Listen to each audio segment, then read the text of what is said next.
ETEK is a global MSS provider. It's almost 25 years experience in cybersecurity. As I said, started in Latin America. It's a $20 million business brand today. So it was around 150 crores, you can say, in India. India, we started last year. We are expanding and growing Indian operations. So it's a hardcore cybersecurity player. It's a very broad expertise in cybersecurity. So a lot of depth and broad.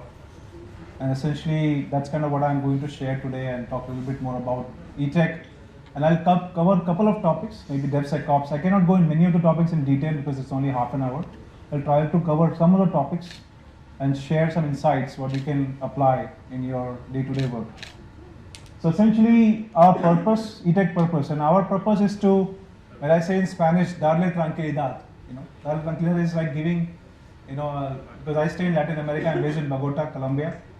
And I run the operations for Peru, Brazil, based there. ETEK is headquartered in US, and Florida is registered. The chairman is Terry Moffat, who is based in US. The board members are 2 Indians. So we have 3 members board. And essentially, what I say about ETEK purpose is to darle tranquilidad, bring peace of mind to our clients. Because cybersecurity is very complicated and complex. And what clients need is peace of mind. They're working with a partner who brings peace of mind to them that I'm secure. I'm in good hands. Somebody's taking care of my operations. Somebody's ensuring that my operations will be secure and I'll be able to operate or run continuously without any disruption. So that is what peace of mind. And we bring that not only to our clients but also to our community. So ETEK is owned by a trust and 100% of trust proceeds goes to Vipassana Foundation. So ETEK is very heavily into Vipassana. My chairman is almost 30 courses he has done. He's a Vipassana meditator. 2 board members also Vipassana associated. So it's very heavily into Vipassana. We run a lot of programs yearly on meditation. So that's kind of this thing, and also helping the larger community. So we work a lot with the community, helping them. Like we did with Youth Build, we did free assessments for them. We work with a lot of hospitals doing free assessments for them, helping them with cybersecurity. And helping them because hospitals were getting a lot of attacks during COVID. So hackers were not even leaving hospitals behind. So we were working with hospitals, helping them to improve their security posture and ensuring that they are working and they are able to operate. So we have a lot of focus on the community side that we operate with. But we are a profit organization. We say very openly, we work for profits, but we work in a more conscious manner that we big up to community and we support Vipassana Foundation. So ETEK in a nutshell, very briefly. What is ETEK? ETEK is a 25 years and it is almost a top 5 cybersecurity player in Latin America. So if you go and look for focused cybersecurity player, you will not find that kind of big player in cybersecurity, even in India or anywhere. You will not find that kind of player which is doing around 150 crores only in cybersecurity. There are a couple of which are doing government business, but I exclude the larger SIs and I exclude telcos. Pure play cybersecurity is among the top 5 cybersecurity players in Latin America. As I said, it started last year in India. We are scaling up India operations. It's growing very fast. We have acquired 6 clients in India already. And this is one of the attempts to reach out to clients and help them understand what ETEK really is. ETEK is having 25 years, all experience in cybersecurity. 15 years back, we set up our first SOC. So we are like in SOC 3.0, 4.0 scale. So we don't do basic monitoring. I'll talk about our SOC journey. We don't do basic monitoring and correlation of events because sometimes when people say SOC, okay, you must be running a CM, okay, you take the events and correlate them, that's what you do. You do basic monitoring. We are much more advanced, evolved SOC. We have our own red team services. So we have 15 years, we have been running MSS business and running a lot of critical operations. Critical operations for large clients. So we don't work a lot with mid-sized enterprises. We work with largest telcos. So you name Claro, Telefonica, largest telcos like Reliance, Airtel of India. We work with largest banks. We work with Reliance and a conglomerate which owns almost 80% banks. We work with Bank Colombia, which is the MX partner. So American Express partner is Bank Colombia. We work with Itaú Bank, which is the largest bank in Brazil. So their database security is managed by us. So you name the enterprise, whether we are running the network or database or core you can say applications, that core security, we are running OT security for largest utility company, EPM, which does all the utility distribution to Venezuela, Colombia and Peru. We are running for Petro Peru, which is a company called Netargy. For them, we are running the OT security. So we are running OT security for essentially three large utilities and power companies. So we work with many enterprise players, and we secure multi-million dollars of transactions. So what you're doing is core. If my network was down for a bank in a digital world, you can assume if a network goes down for a payment gateway company for a couple of seconds, you can assume the financial loss that company can have. So we are in the core networks of payment gateway companies, core networks for banks, and essentially ensuring that security and runtime, right? There was an example of a Claro, they had a cluster failure. Claro is one of the largest telcos in Latin America. And this is like a typical enterprise mindset. They have a hardware big box supporting a network. They didn't upgrade it for 11 years. 11 years they have been using it. They don't want to upgrade the hardware. They kept kind of pushing it to the limit. Last end of the life, they want to put the limit. And then one night the network went down. The whole transportation system on which you swipe a card and make the payments, that went down. In the morning where people are trying to board the bus and pay by tapping the card, it is not working. Because Claro's cluster on which that is running down, and they are screaming on our head, hey, bring it up, what should we do? We brought a failover failed because the load increased, the failover started routing back to the main, the whole thing went into chaos. We took 30 days to put extra machine, everything, and we trying to bring it up, make it up and running. So there are a lot of this kind of examples. So we've done a lot of core systems security, we don't do, and help the organizations to move securely. We have very strong processes since we are working with enterprises, have strong processes, process maturity, client service frameworks, teams, availability, level 1, level 2, level 3, experts in different domains. And essentially, we also do cybersecurity training because the biggest challenge in cybersecurity is skill set gap. I have 35% churn, and I'm very open to say that. I am saying 35% churn because people look for me as a hiring ground. An enterprise comes, okay, I need a cybersecurity expert, okay, let's go and hire from ETEK. Let's go and hire and find a person there because there is a lot of demand and there is a lot of skill sets. So we are a training school. We take a lot of people, train them, develop them, and become ready talent for the market. So we train almost 6,500 professionals. We have a training business that we run separately and kind of keep grooming and developing talent. I would say, in Latin America, at least if you go to any CIO or CISO, he would have been somewhere attached with ETEK, have done a course with ETEK or some kind of certification with ETEK. So we're looking at developing and grooming that talent. So we have almost good amount of cybersecurity training that we are doing. And we have a lot of maturity. Like, just some time back, Anil was talking about OWSP. We have OWSP certified people. We have, CCERT certified, CISSP certified. You name the certification cybersecurity. Cybersecurity is a lot about certifications. If you have to test the quality of a provider, ask for certifications of the consultants or people who have. It's not easy. Everyone cannot do all those typical difficult certifications. We have some of the best certifications in cybersecurity internally, and we kind of keep updating themselves because that's kind of very critical for cybersecurity in the market. Essentially, our portfolio. I'll very briefly talk about our portfolio. So our portfolio starts with the client at the core. We call it BizCore. BizCore is the core security. So BizCore is essentially the core business security. So we have OT system security, networks, core networks, the employees, all that comes in the BizCore security. And we go to market by use cases. So we have around 12 use cases. So 4 to 5 use cases come in the BizCore security. Risk management. So it's like the GRC, the governance, risk and compliance. We've done the largest central bank implementation for GRC. So we implemented RSA Archer for a central bank. We implemented a couple of other risk management tools. So we do that. Plus we do the MSS and SOC. So it's essentially, Anil was talking about, you assess the risk and then you look at the cybersecurity, the tools, and you see they manage the investments and make the journey. We do ETEK ID, which is the identity access management. So all identity access management, PAM, access segmentation, access governance, cloud security, and digital experience, which is provided by gamuts of services from implementation, consulting, advisory. So we do a lot of advisory because in cybersecurity, you have to engage and understand what you really have, what risk you want to cover, what solutions you need, what gaps you have, how to assess the maturity, how to progress on that journey. It requires a lot of advisory-led engagement. It cannot be a plain vanilla solution-led engagement.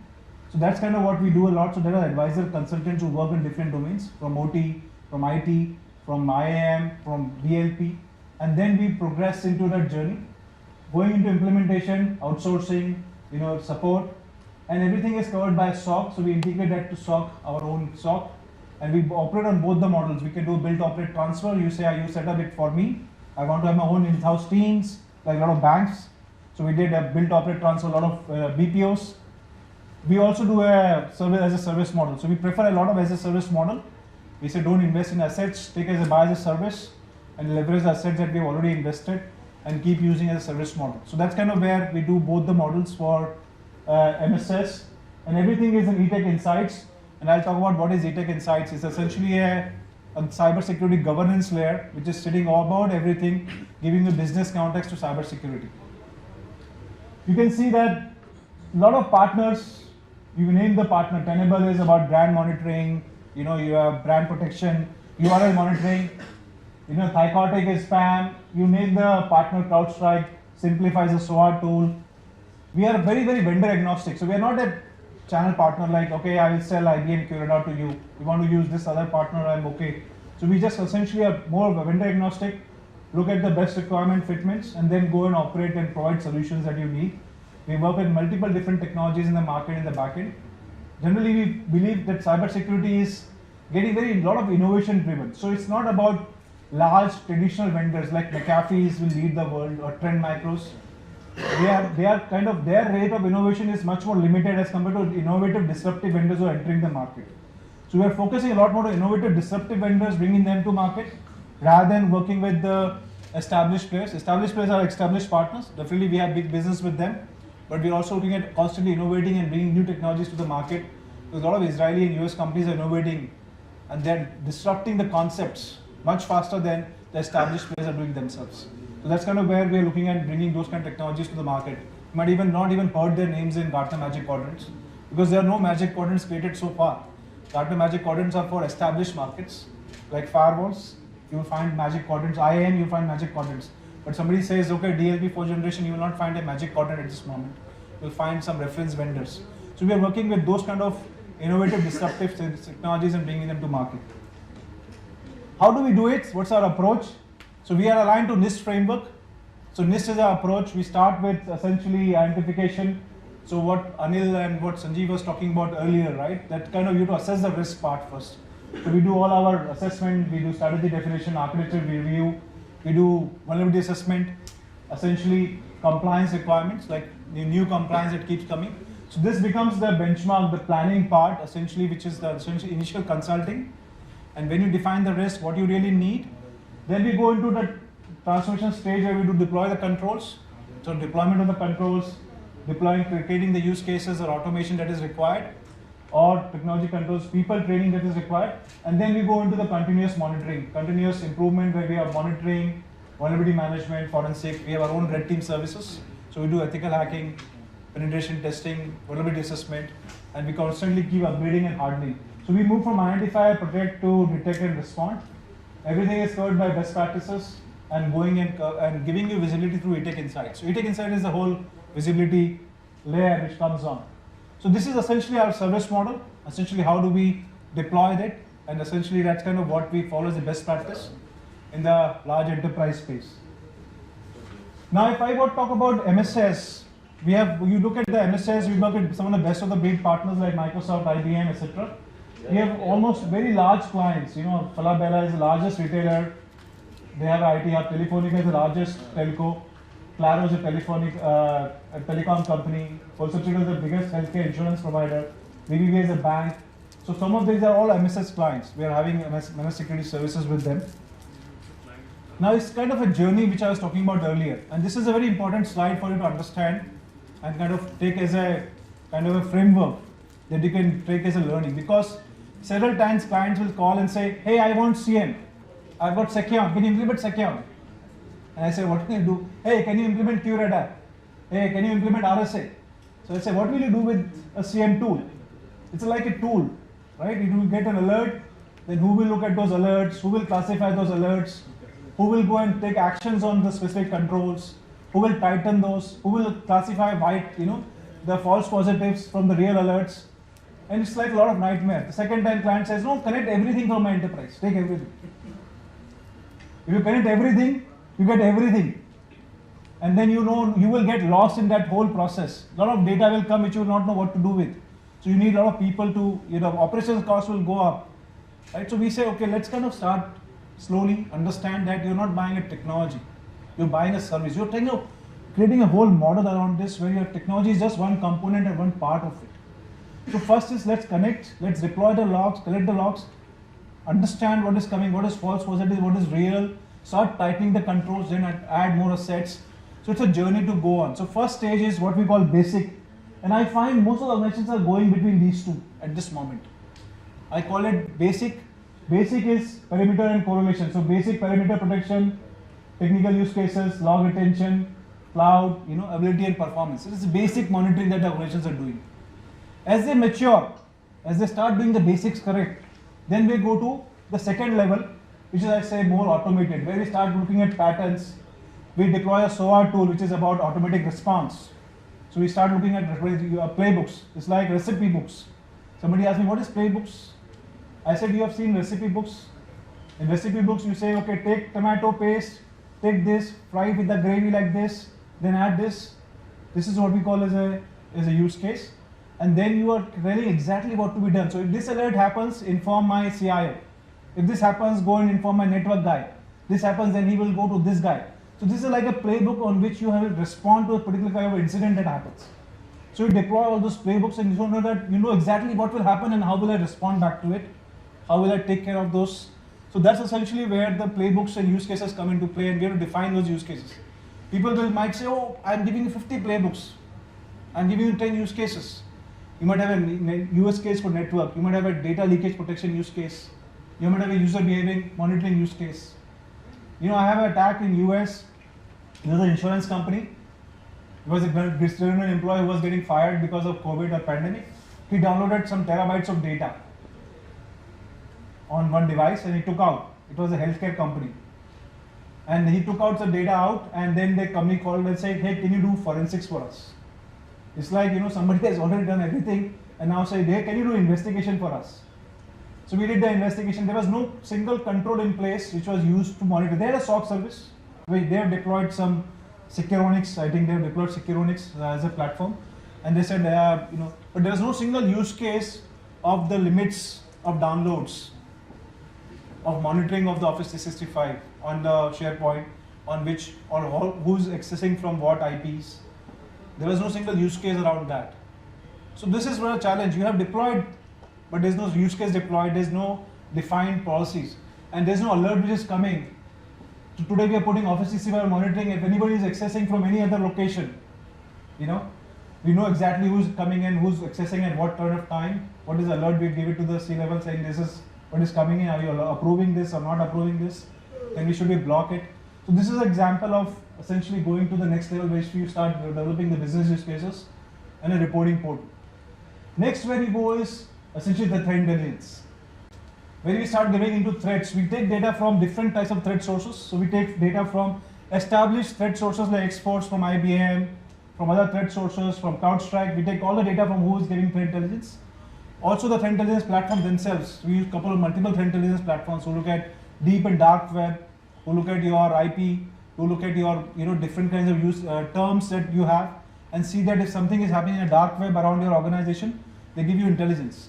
And we start kind of tightening that. So that goes into the third layer, which we start having the point about AI, machine learning, threat intelligence, threat hunting, forensic investigation.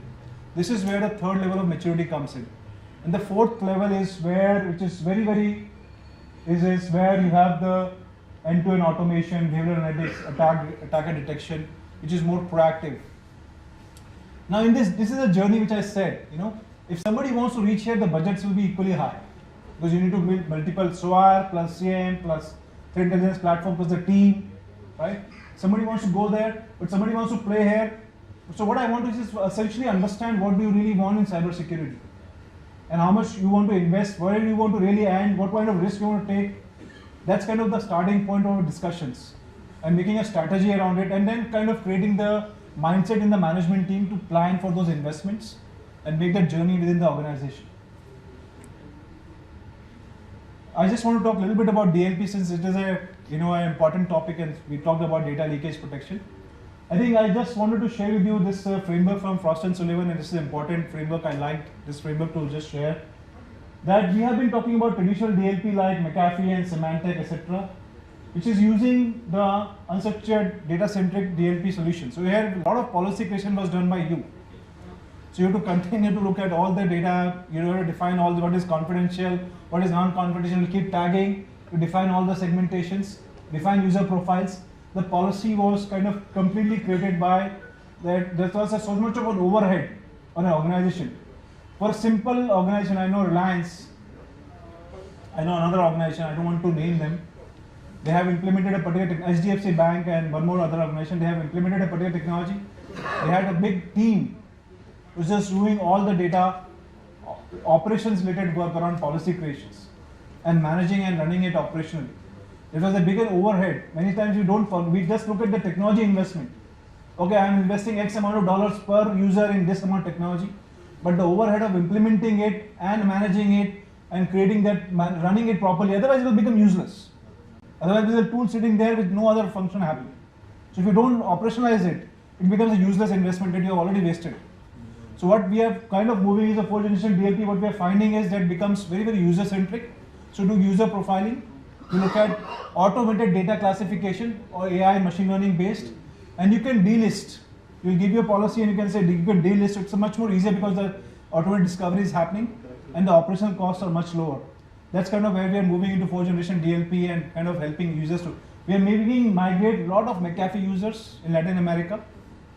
We are migrating to 4th generation DLP because they have been struggling with McAfee, and Symantec is already out of the market because of Broadcom acquisition. So a lot of clients are not finding support enough happening. So I don't know in India, that might be the same situation, but most of the time what we are finding is McAfee and ForcePoint plus other technologies. But we are helping the clients to understand and how they can understand the whole framework of user segmentation, whole framework of defining the data discovery and what is confidential, not confidential, and protecting the online assets and bringing that all into one framework, which is much more user behavior and user centric rather than kind of organization information centric. There was a lot of discussion about DevSecOps. I just want to talk about DevSecOps and runtime.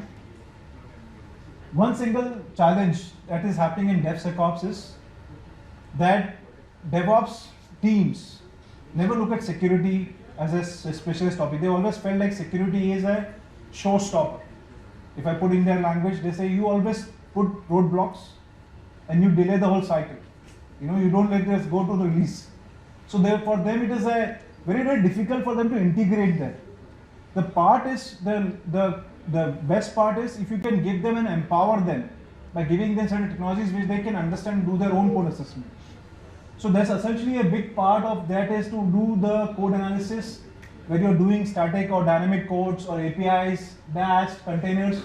All of that can be done. We're talking about API security, all can be done by the platforms as a service model. So you embed into DevOps as a service model where they can run themselves their code, assess and scans, and they can say, okay, what is working and what is not working and outlet to fix. So empowering them on a service model. And then you go from there to the runtime security, because what is happening is now you've done the DevOps part and DevSecOps part. But when you go to runtime, there is a challenge of runtime security where your traditional answer was at the server level, I was putting an APP, or I will putting a antivirus, right? Or there is a web layer, I am putting a web solution. Memory layer, there was nothing available in the market. Now there are technologies which are coming in saying that at the application runtime level, you can do contextualized access-based behaviors, which as we were talking about, I think Sajeev was talking about that you can say, okay, in this application, since it is code aware, so the code is aware of what is the user behavior that he should do when he is coming in and logging into the application. So code is contextualized and understanding the context. So when you come and start into the operational environment, if there is any other behavior which is not happening what you have done in the previous, it immediately gives an alert or stops the user from accessing it. So now you're going to next level of security, which is not an antivirus level server antivirus that you are running. It's going to an application context driven, because you understand the code and the normal user behavior that code will do, and who will come in and what kind of access is given to that user. So that's kind of the market which is kind of emerging very fast. And what is kind of consolidation point that Anil you mentioned, people will stop investing into WAF. You don't need a separate WAF tool or RASP. You don't need a separate EDR or EPP. You can have one different technology which can cover these two parts.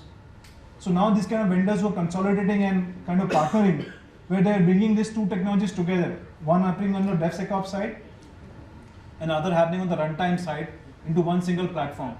That's kind of where the market is also shaping up well tight. So you're consolidating and taking investments out. So suppose you are investing on a WAF on a, you say okay 10 Mbps, 20 Mbps throughput, right? I've taken an MB from Inverva, or I've taken another from Cloudflare, I've taken this from Akamai if you want. You're very expensive and you're super rich, Akamai, okay? And then I have gone into this where I'm investing into a EPP from Trend Micro for a server level protection. You can do the total cost up and say, okay, how much I'm spending on this? If I take one technology which can do all three of this and take it out, what are the investment optimizations we can do? So a lot of these kind of trends are coming up where people are looking at optimizing and bringing this all together. OT security, we have been doing this for almost 3 years now. We have a big partnership with Clarity. We have also do with the Checkpoint. We have done partnership with Fortinet as well. We have done 3 major implementations in OT security. So we do almost consulting services, gap analysis, looking at the maturity models, the NIST frameworks, the protocols that we have to follow, and the whole architecture. And we have an experienced team which does. So we have an OT SOC. We have enabled our OT SOC. So we have taken the use cases and we connect to the OT assets, including the classification of OT assets and bringing them monitored through the SOC and saying that what kind of same monitoring and use cases can be deployed for OT assets. So we have 2 clients who are using OT security and OT SOC. Essentially, that's kind of an area which we are investing in India as well. I think there's a lot of potential. So we are setting up a SOC in India, and that SOC in India will be OT enabled and can cater to clients. Our first Indian client will be signed this month, or maybe next month. Is essentially January. We'll be having our first Indian client on the SOC, who's getting onboarded on the SOC client in India. Now I want to share about ETEK Insights. What is ETEK Insights? So I was sharing with you that problem that we have is that you don't have business context of cybersecurity. ETEK Insights is a platform that we have developed for 2 years, with our own IP, in which you map your risk. So we are making a risk profile, and you can take the risk profile which is predefined. You can say these are the different risks which is applicable to me. You can qualify them as high, medium, low risk. You can put a dollar impact of that if you have that visibility understanding, or we can do some consulting along with you. And it starts printing data from all your controls that you have.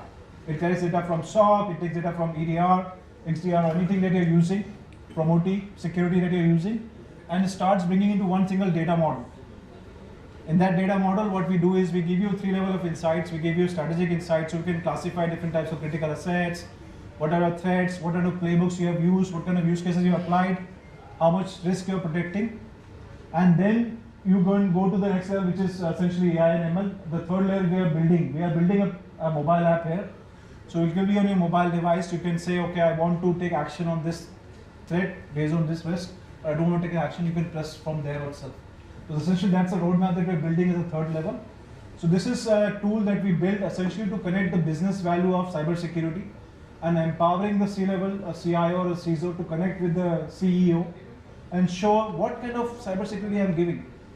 Because that's the biggest answer to give. How much investments I'm making, and what those investments, what are you doing? So you can say I'm protecting so many assets, this many attacks I've prevented, this many breaches I've reverted, this many tickets were raised, this many was resolved, this was the issues that are happening, these are the controls that are missing.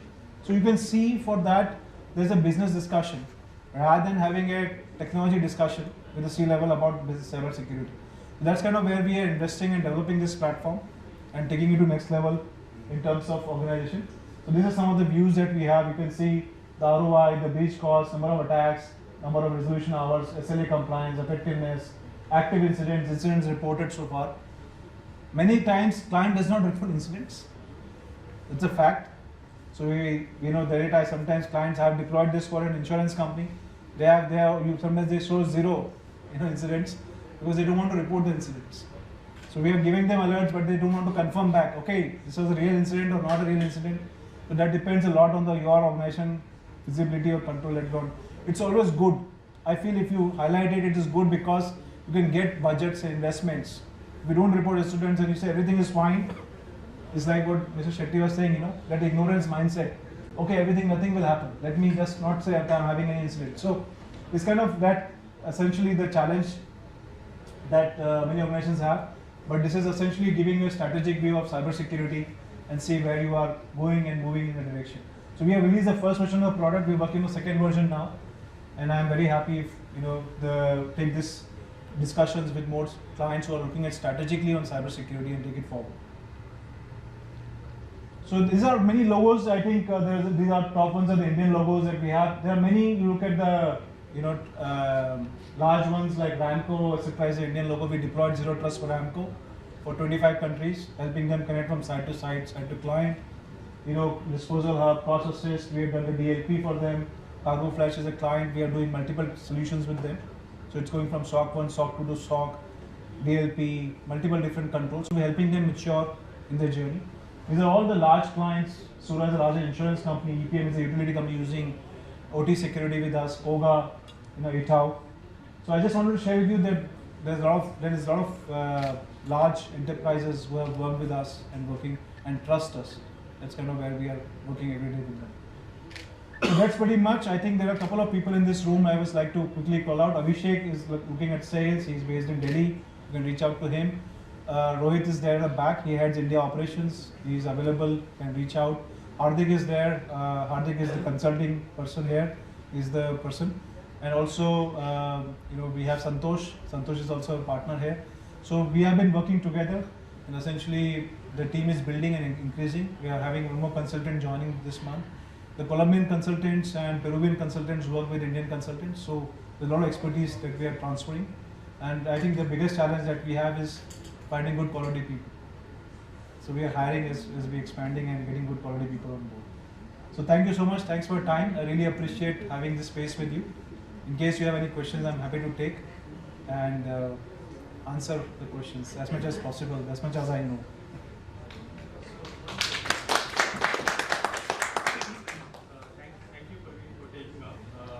How is this insight is different from metric stream and Archer?